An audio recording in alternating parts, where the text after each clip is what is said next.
In January this year, we carried out a climate fresco workshop. But what on earth is a climate fresco?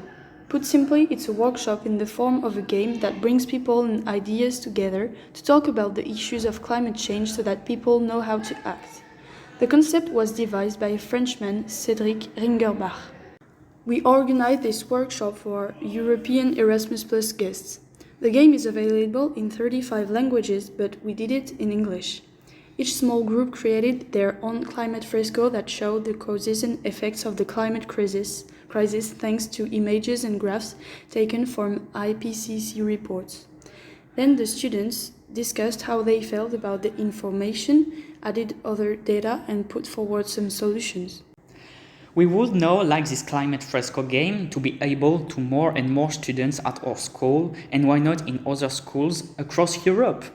There is a junior version for 9 years olds and upwards, and so we would like high school students to present the fresco game to some of the older primary school children.